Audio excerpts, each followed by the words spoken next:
அன்பார்ந்த நேயர்களுக்கு வணக்கம். நான் உங்கள் மதுசூதனன் கலைச்செல்வன். தினமொரு கதை நிகழ்ச்சியில் இன்று உங்களை சந்திப்பதில் மகிழ்ச்சி கொள்கிறேன்.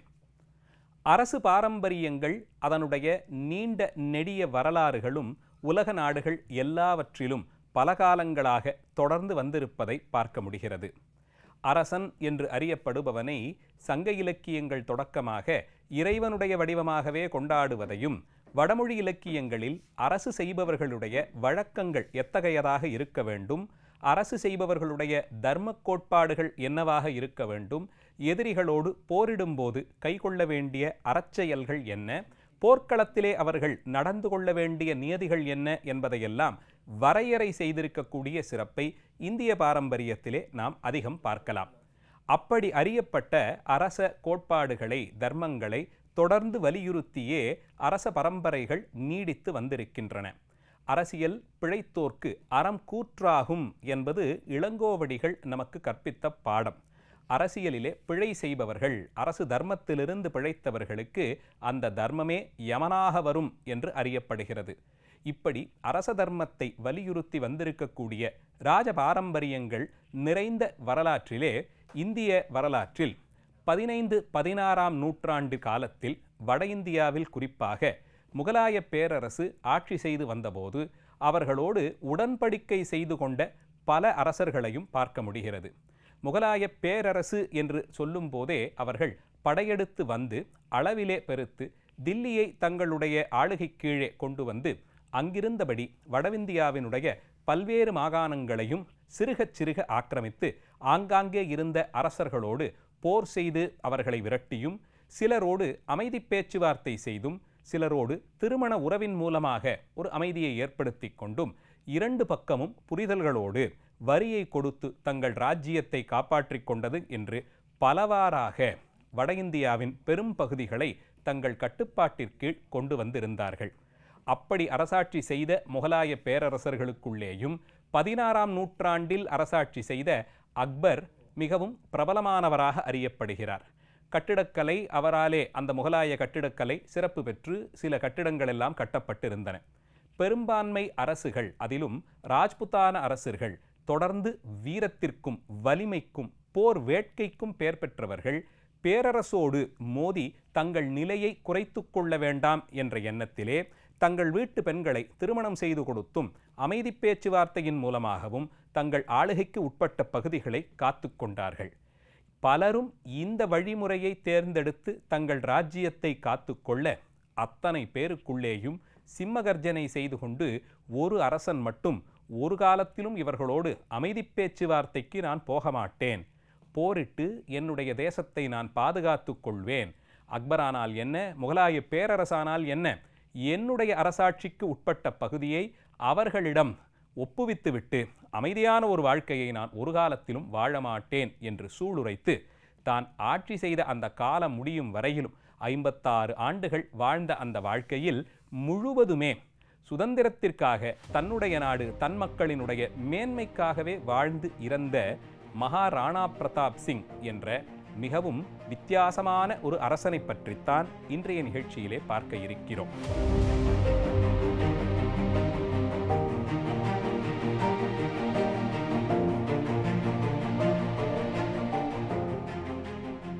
தன்னுடைய நாட்டை பாதுகாப்பது, அதன் மூலமாக தன் மக்களுக்கு நன்மை பெறும்படியாய் செய்வது ஆகியவை அரசனுடைய தலையாய கடமைகளாக சொல்லப்பட்டிருக்கின்றன. பாதுகாப்பு இல்லாமல் போய்விட்டால் அந்த நாடு நாடாக இருக்காது. அதனால்தான் இன்று வரையிலும் கூட தேசத்தினுடைய பாதுகாப்பிற்கு அவ்வளவு முக்கியத்துவம் கொடுத்தும் அதிலே ஈடுபடக்கூடியவர்களை மிகுந்த மரியாதையோடும் நாம் நடத்தி வருகிறோம். அப்படிப்பட்ட ஒரு அரசைத்தான் மகாராணா பிரதாப் சிங் ஏற்படுத்தி இருந்தார். யார் இவர்? இன்றைய ராஜஸ்தான் மாநிலத்தினுடைய ஒரு பகுதியாக அறியப்படும் மேவார் என்ற ஒரு பகுதி, அது தனித்தனியே அரசர்களுடைய ராஜ்யம் செய்து வந்த இடம் போலே அறியப்பட்டிருந்தது.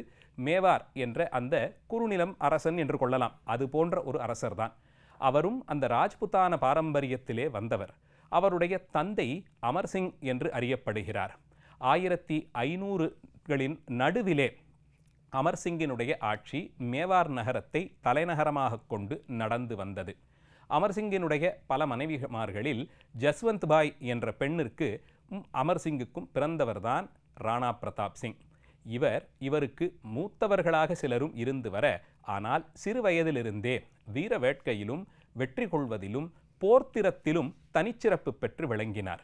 இது இவ்வாறு இருந்து வர இவருடைய தந்தையார் அமர்சிங், அவருடைய பாட்டனார் வரையில் அவர்களெல்லாம் அக்பர் அரசரோடு போரிட்டு பல நிலைகளிலும் தோற்று, அதனால் இவர்களுடைய நாட்டின் சில பகுதிகளை முகலாய பேரரசு வளைத்து தங்கள் பகுதிகளாக அறிவித்திருந்த காலம்.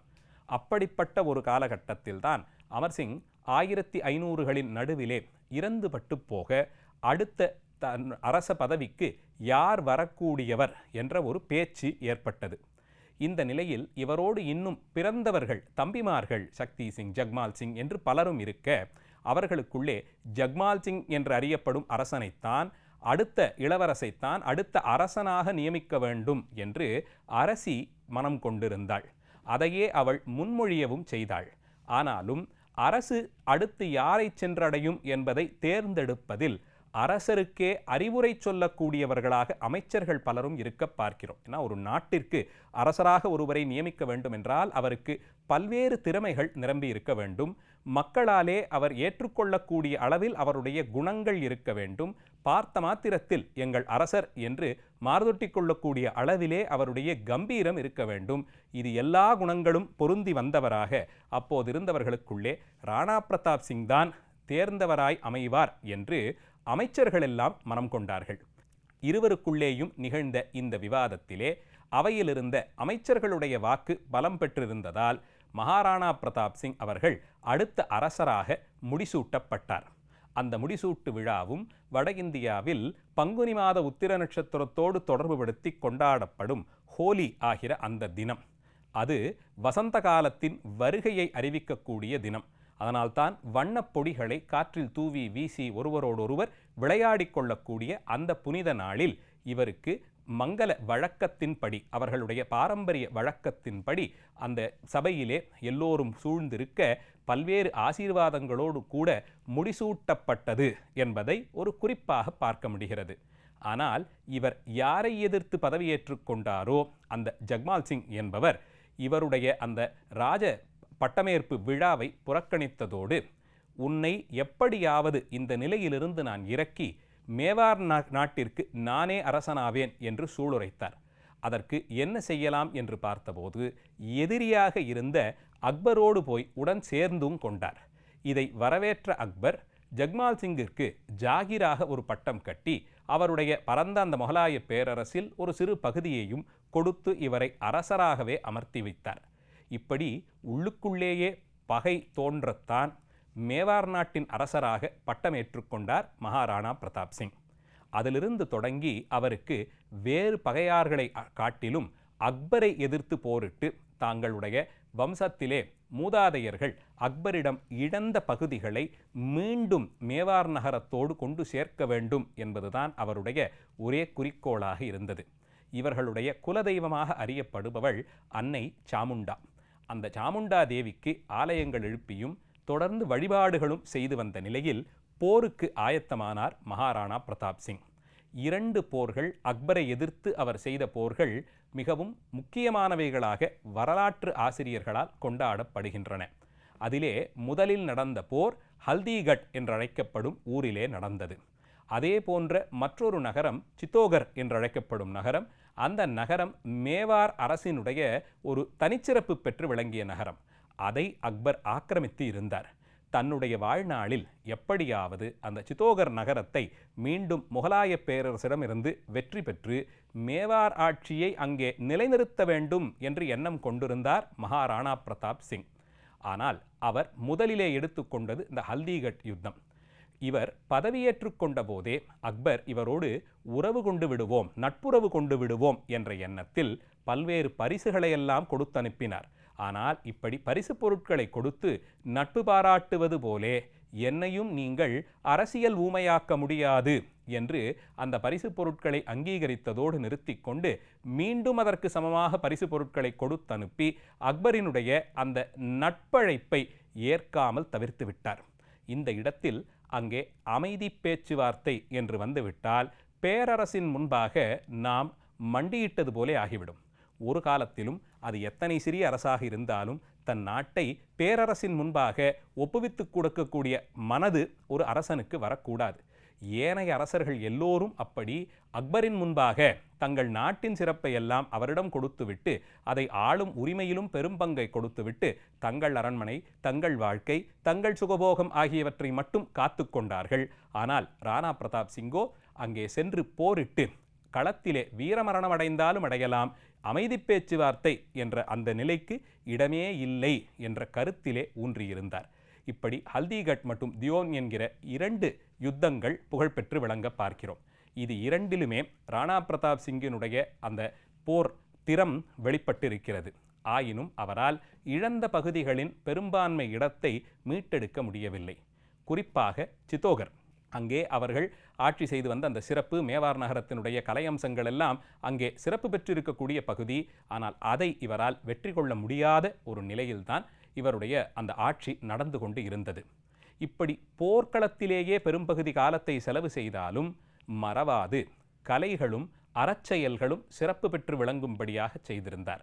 சாந்த்வா என்ற இடத்திலே ஏற்பட்டு தீர்ந்த அரண்மனை எப்போதும் கலைஞர்களாலும் ஆசிரியர்களாலும் பாடல் புனைபவர்கள், பாடக்கூடியவர்கள், இசைவாணர்கள் இவர்களாலும் நிரம்பியிருந்தது.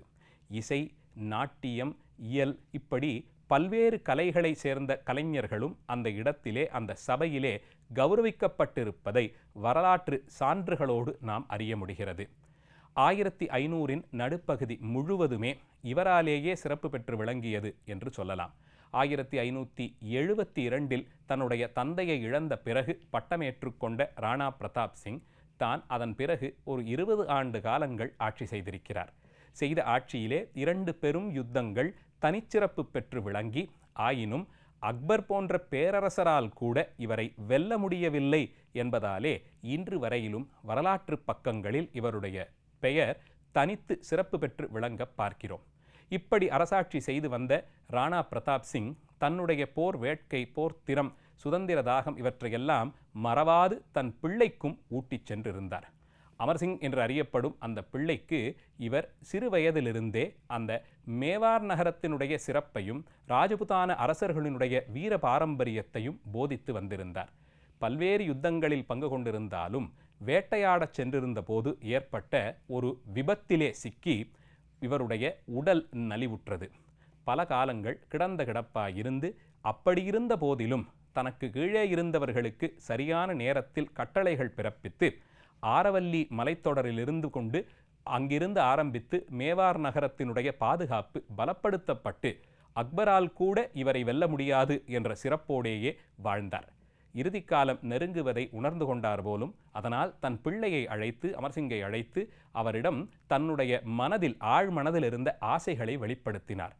எந்த காலத்திலும் முகலாய பேரரசிற்கு நீ மண்டியிட்டு விடக்கூடாது. அமைதி பேச்சுவார்த்தை, மன உறவு போன்றவற்றின் மூலமாக நம்மை அவர்கள் விலைக்கு வாங்கி விடுவார்கள். அதற்கு ஒரு காலத்திலும் நீ தலையசைக்க கூடாது. 2வது வரம், நீ எப்படியாவது சித்தோகர் நகரத்தை, நாம் இழந்த அந்த நகரத்தை மீண்டும் வெற்றி பெற்று அதை மேவார் நகரத்தோடு இணைத்து விட வேண்டும் என்று 2 சத்தியங்களை, வேண்டுதல்களை முன்வைத்து விட்டுத்தான் இறந்தார். இறக்கும் தருவாயில் கூட தன்னுடைய அந்த ராஜபாரம்பரியத்தின் சிறப்பு, தன்னுடைய நாட்டின் பேரிலே கொண்டிருந்த அன்பு, அதன் பேரிலே இருந்த பற்று ஆகியவற்றை அடுத்த தலைமுறைக்கு கொடுத்துவிட்டுத்தான் இறந்தார் என்பது மகாராணா பிரதாப் சிங்கினுடைய தனிச்சிறப்பு.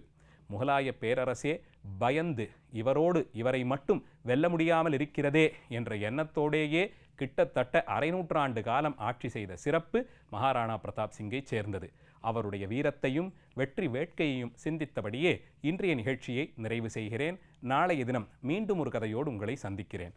நன்றி, வணக்கம்.